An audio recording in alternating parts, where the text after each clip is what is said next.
বহুল আলোচিত ও প্রতীক্ষিত জাতীয় সংসদ নির্বাচনের আনুষ্ঠানিক তারিখ কবে ঘোষণা হবে সেদিকেই চোখ সবার। এ নিয়ে একটি আভাসও মিলেছে। বৃহস্পতিবার বিকেলে রাষ্ট্রীয় অতিথি ভবন যমুনায় প্রধান উপদেষ্টা ডক্টর মোহাম্মদ ইউনূস ও প্রধান নির্বাচন কমিশনার এএমএম নাসির উদ্দিন একান্ত বৈঠক করেছেন।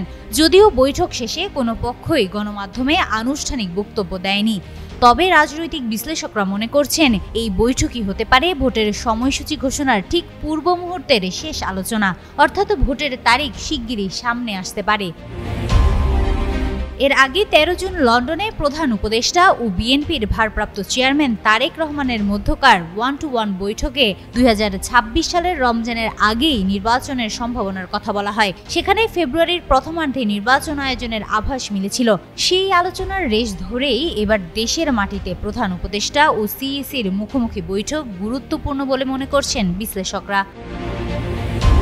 রাজনৈতিক বিশ্লেষক ডাক্তার জাহেদুর রহমান বলেন, আমাদের বাস্তবতায় নির্বাচন কমিশনের সিদ্ধান্ত এখন অনেকটাই সরকারের ইচ্ছার সঙ্গে সঙ্গতিপূর্ণ হয়। তাই এই বৈঠকে হয়তো প্রধান উপদেষ্টার কাছ থেকে সিইসি ফেব্রুয়ারির সম্ভাব্য সময়কাল জেনে এসেছেন। তিনি আরও জানান, ইসি আগেই ডিসেম্বরের জন্য প্রস্তুতি নিচ্ছিল, তবে এখন সেই প্রস্তুতির দিগন্ত হয়তো ফেব্রুয়ারির দিকে প্রসারিত হচ্ছে।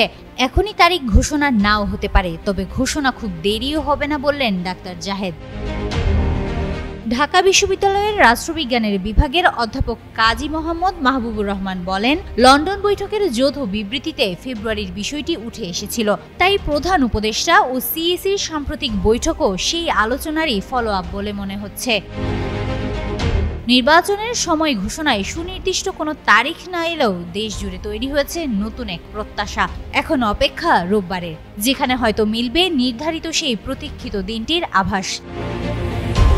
হিমাতুল জান্নাত, যুগান্তর নিউজ।